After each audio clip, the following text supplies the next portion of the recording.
बिस्मिल्लाहिर्रहमानिर्रहीम। अस्सलाम वालेकुम डियर स्टूडेंट्स। आज हम चैप्टर 12 इलेक्ट्रोस्टैटिक्स का टॉपिक 12.15 करेंगे, जो कि है इलेक्ट्रिक पोलराइजेशन ऑफ डाइइलेक्ट्रिक्स। इससे पहले हमने एक इम्पोर्टेंट लॉन्ग क्वेश्चन किया, capacitance of a parallel plate capacitor. वहां पर हमने देखा कि जब हम पैरेलल प्लेट्स के दरमियान एयर या वैक्यूम के बजाय कोई और डाइइलेक्ट्रिक मीडियम इंसर्ट करते हैं तो कैपेसिटेंस इंक्रीज कर जाती थी। और एक एक्सपेरिमेंट हमने देखा जिसमें हमने वोल्टमीटर का यूज किया, तो जैसे ही हमने डाइइलेक्ट्रिक मीडियम को इंसर्ट किया तो वोल्टेज डिक्रीज कर जाती थी, और इस रिलेशन से हमें पता है कि कैपेसिटेंस इंक्रीज कर जाती थी। आज हम देखेंगे फिजिकल इंटरप्रिटेशन देखेंगे कि वो क्या वजह थी, किस वजह से कैपेसिटेंस इंक्रीज करती है in the presence of any dielectric medium, और इसको हम एटॉमिक लेवल पर जाके आज समझेंगे। तो स्टार्ट करते हैं। The dielectric is originally electrically neutral in the absence of an external electric field.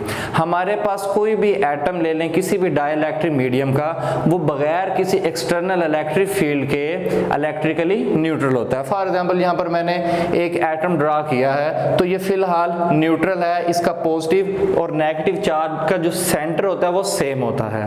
But when an dielectric is placed in external electric field the charges arise as a result of redistribution of positive and negative charges within the dielectric material. अगर हम इस neutral atom को या molecule को external electric field में रखें, for example यहाँ पर मैंने ये पॉजिटिव और नेगेटिव चार्ज ड्रा किया है, तो आपको पता है जो इलेक्ट्रिक फील्ड होगी वो from positive to negative charge होगी। तो इससे क्या होगा, इस न्यूट्रल एटम के अंदर जो मौजूद पॉजिटिव और नेगेटिव चार्ज होगा उसकी रीडिस्ट्रीब्यूशन हो जाएगी।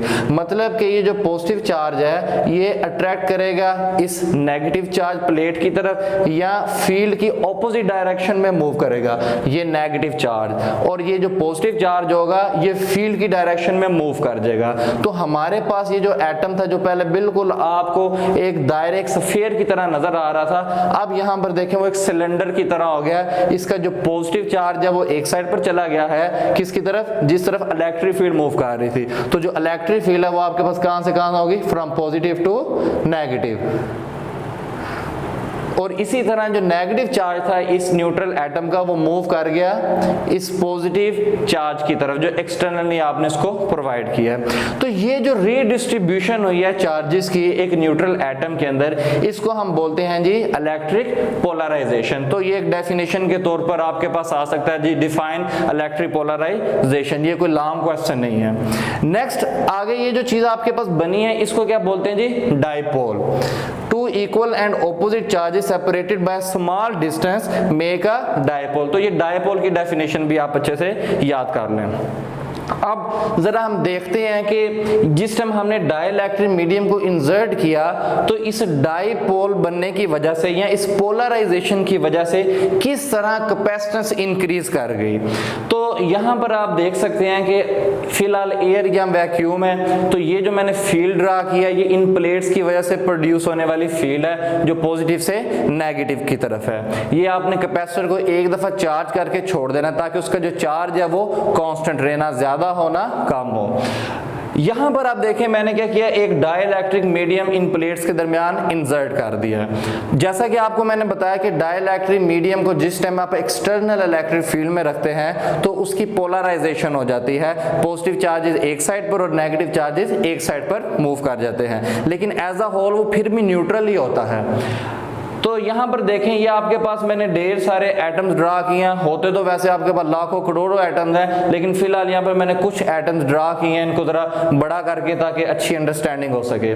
तो आप देखें कि जो नेगेटिव चार्ज है इन एटम्स का वो मूव करके इस पॉजिटिव प्लेट की तरफ आ गया, और जो पॉजिटिव चार्ज है वो मूव करके नेगेटिव प्लेट की तरफ आ गया। तो डाइइलेक्ट्रिक मीडियम है, इसकी अपनी एक इलेक्ट्रिक फील्ड जनरेट हो जाएगी इस पोलराइजेशन की वजह से।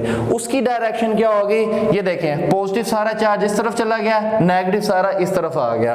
तो जो इलेक्ट्रिक फील्ड जनरेट होगी इस डाइलेक्ट्रिक मीडियम के अंदर उसकी डायरेक्शन होगी यहाँ से नेगेटिव प्लेट से पॉजिटिव प्लेट की तरफ, मतलब कि ये जो पॉजिटिव चार्ज होगा इस डाइलेक्ट्रिक मीडियम का उससे नेगेटिव चार्ज की तरफ। तो यहाँ से हमें ये पता चला कि दो इलेक्ट्रिक फील्ड्स हमारे पास जनरेट हो रही हैं इन प्लेट्स के दरमियान। एक इलेक्ट्रिक फील्ड इन प्लेट्स की वजह से प्रोड्यूस हो रही है जो आपने चार्ज इनके ऊपर रखा हुआ उस वजह से, और एक इलेक्ट्रिक फील्ड जो इसमें डाइलेक्ट्रिक मीडियम की जो पोलराइजेशन हुई है उस वजह से इलेक्ट्रिक फील्ड जनरेट हो रही है। तो हमें ये पता चला कि ये जो दोनों इलेक्ट्रिक फील्ड है एक दूसरे से एंटी पैरेलल है, ऑपोजिट डायरेक्शन में, मतलब कि इनके दरमियान 180 का एंगल आ रहा है। किसके दरमियान? ई प्लेट जो प्लेट्स की वजह से इलेक्ट्रिक फील्ड है और ई डाइपोल जो इन डाइपोल्स की वजह से प्रोड्यूस हो रही है इलेक्ट्रिक फील्ड।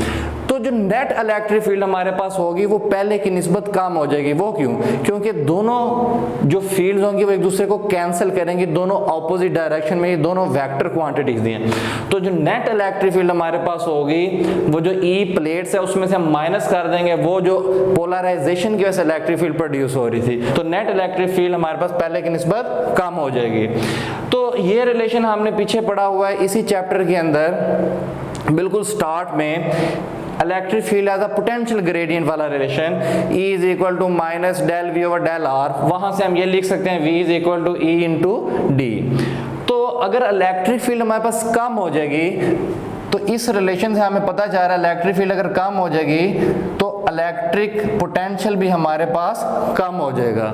और ये रिलेशन हम पीछे कैपेसिटर वाले टॉपिक में पढ़ के आ चुके हैं कि अगर हमारे पास यहाँ से V कम होगा तो कैपेसिटेंस हमारे पास इंक्रीज हो जाएगी। ये रिलेशन भी हमने गाउस लॉ की थर्ड एप्लीकेशन में पढ़ा था, जहां से हमने देखा कि दो पैरेलल प्लेट के दरमियान जो इलेक्ट्रिक फील्ड थी वो बराबर थी sigma over epsilon not. Sigma आपके पास क्या था? सरफेस चार्ज डेंसिटी, जो कि डिक्रीज हो जाएगी। क्यों?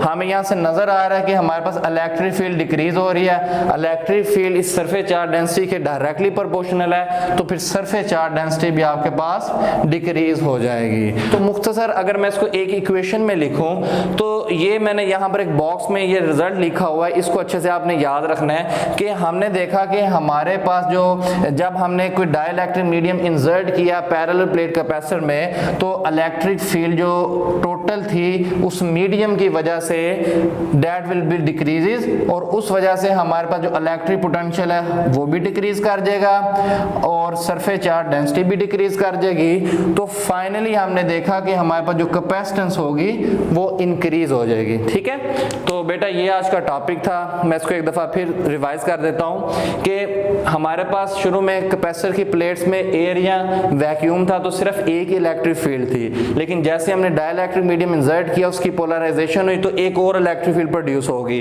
जो कि दोनों एक दूसरे से फिर ऑपोजिट फील्ड थी, दोनों ने एक दूसरे को कैंसिल किया, तो रिजल्टेंट जो फील्ड होगी या जो नेट फील्ड होगी इलेक्ट्रिक वो पहले की निस्बत कम हो जाएगी। तो इलेक्ट्रिक फील्ड कम होगी तो इलेक्ट्रिक पोटेंशियल भी कम हो जाएगा इस रिलेशन से, और इस रिलेशन से हमने देखा चार्ज कांस्टेंट है, इलेक्ट्रिक पोटेंशियल कम हुआ तो कैपेसिटेंस इंक्रीज कर जाएगी। इस रिलेशन से हमने देखा कि हमारे पास सरफेस चार्ज डेंसिटी भी डिक्रीज हो जाएगी। तो फाइनली हमने ये रिजल्ट देखा कि इलेक्ट्रिक फील्ड इंटेंसिटी अगर हमारे पास कम होगी तो इलेक्ट्रिक पोटेंशियल डिफरेंस भी कम हो जाएगा, सरफेस चार्ज डेंसिटी भी कम हो जाएगी और कैपेसिटेंस जो मीडियम डाइलेक्ट्रिक मीडियम की वजह से वो इंक्रीज हो जाएगी। तो स्टूडेंट्स ये आज का टॉपिक था, उम्मीद है आपको समझ आ गई होगी। मजीद फिर भी इसमें कोई चीज आपको क्लियर नहीं है तो आप नीचे कमेंट्स में पूछ सकते हैं। अल्लाह हाफिज।